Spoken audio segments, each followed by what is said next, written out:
Clarence Leonidas Leo Fender was born in 1909 in Anaheim, California. His parents ran an orange grove, and though he showed little interest in music, he was endlessly curious about machines.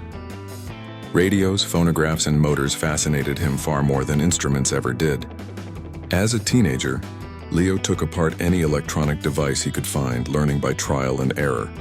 After high school, he studied accounting at Fullerton Junior College and worked as a bookkeeper, but his heart was always with wires and circuits.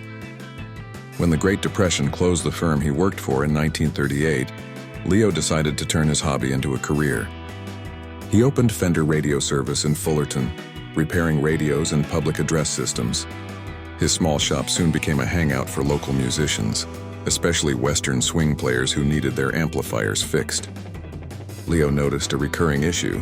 Guitarists couldn't compete with horn sections and volume. Early electric guitars existed, but they fed back easily and were hard to maintain. Leo believed he could build something better. In 1944, he partnered with Doc Kaufman, a steel guitar player and former Rickenbacker engineer. Together they formed K&F Manufacturing, producing lap steel guitars and small amplifiers.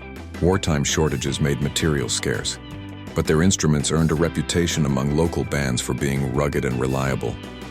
After the war, Kaufman left the business, and in 1946 Leo founded the Fender Electric Instrument Company. His goal was simple: make a solid body guitar that stayed in tune, resisted feedback, and was easy to mass produce. Working with George Fullerton, Leo built a prototype with a flat body, bolt-on neck, and 2 single-coil pickups. It looked nothing like traditional arch-top guitars, and that was the point.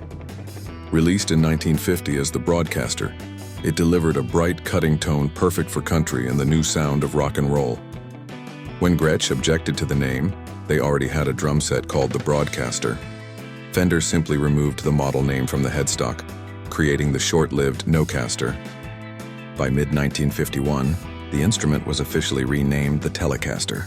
That same year, Fender changed music again with the Precision Bass, the world's first mass-produced electric bass guitar. Traditional upright basses were huge and hard to amplify, but the new fretted, portable design allowed bass players to be heard clearly for the first time. It became the backbone of countless bands. Fender's next creation, the Stratocaster 1954, set a new standard. Inspired by guitarist Bill Carson's suggestions, it featured a contoured body for comfort, 3 pickups for tonal variety, and a new vibrato system. Its futuristic shape and sound made it iconic. The Stratocaster's clean sustain and versatility powered the music of Buddy Holly, Hank Marvin, and later Jimi Hendrix, Eric Clapton, and David Gilmour.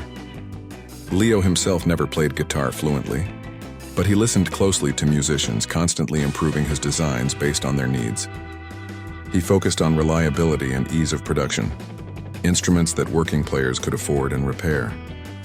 His creations didn't just make new sounds possible, they changed the economics and accessibility of music itself. In 1965, facing health issues, Leo sold Fender to CBS, though he continued designing behind the scenes. After recovering, he co-founded Music Man in the 1970s and G&L Guitars in the 1980s, refining his classic ideas with modern technology. Musicians often said his later models were what Fender guitars were meant to be. Leo Fender passed away in 1991 in Fullerton, the town where his journey had begun. Though he never mastered the guitar, his inventions gave voice to generations of musicians. The Telecaster, Precision Bass, and Stratocaster remain among the most influential instruments ever made, tools that shaped rock, country, blues, and beyond. He didn't just amplify the guitar, he amplified the modern world.